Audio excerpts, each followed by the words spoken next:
The Brilliant Leaders Fellowship was an opportunity to bring incredible leaders together from across West Michigan, find space to engage together, to get outside of their day-to-day and have peers to both challenge their thinking, work through questions or issues that they might be having together, and also just recuperate and have some time for respite. This work is hard, it's heavy, carrying a large load, and finding those opportunities to just take a break, take a deep breath, reflect on their own leadership is really an important thing.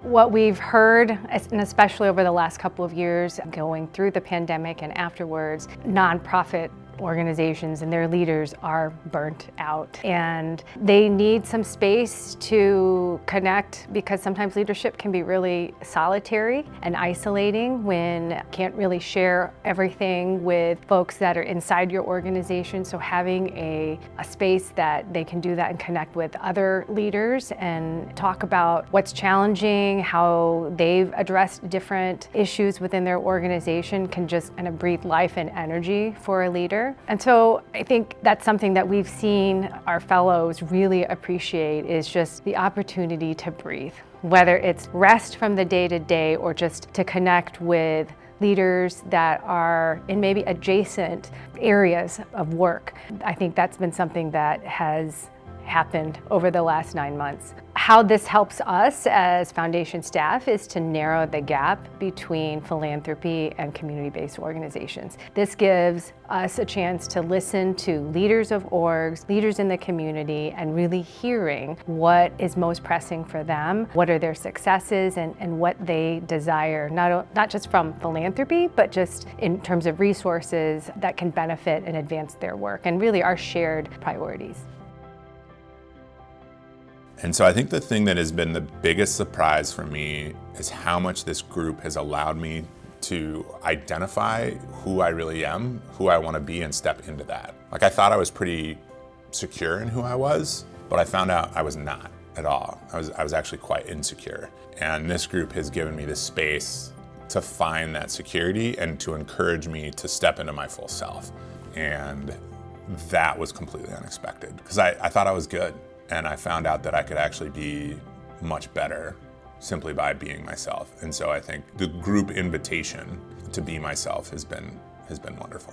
I think the other thing that's really so amazing about this is it's light touch facilitation. Nobody here, Daniel and Trudy didn't tell us, Steelcase didn't tell us, this is what you gotta do to be successful. They just said, here's some other amazingly successful people.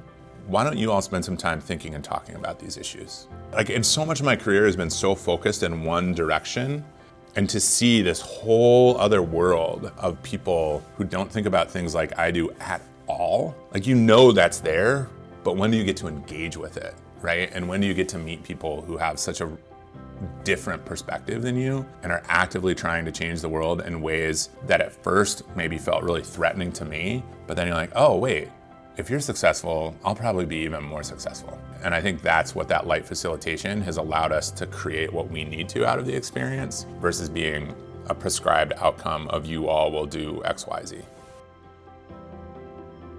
Through the fellowship, I've really been able to experience such deep learnings about the sector, about myself as a leader, and about the broader community. Through meeting people from so many different organizations in Grand Rapids, I can just see the overlap of the work that we have. Even if we work for distinct and separate organizations, there's so much overlap in the goals that we're all trying to accomplish, and so much power in us working together to do that. And it's really equipped me to better serve the community, especially underscoring the need to center community members' voices. And for me, as someone who works in the education sector, this means starting with students and families, their vision for schooling, what they think the successes and challenges are, and how they'd like the system to be changed and remade to better serve them. So it's really sitting with me that I need to start in that place, centering the community's voice. I was hesitant at first, I was like, is this yet another leadership cohort that's just gonna tell me how to, do things in the traditional way? And that's not this at all. It definitely allowed space for, hey, these things are how we normally do it, and they don't seem to be working. what are you all doing that seems to be working? And how can we continue to grow in that? How can we, help that grow? How can we put water on that, right? Like, and so for other leaders that are thinking about it or, want to have a space where they feel included, their voice heard and listened to, this is the space.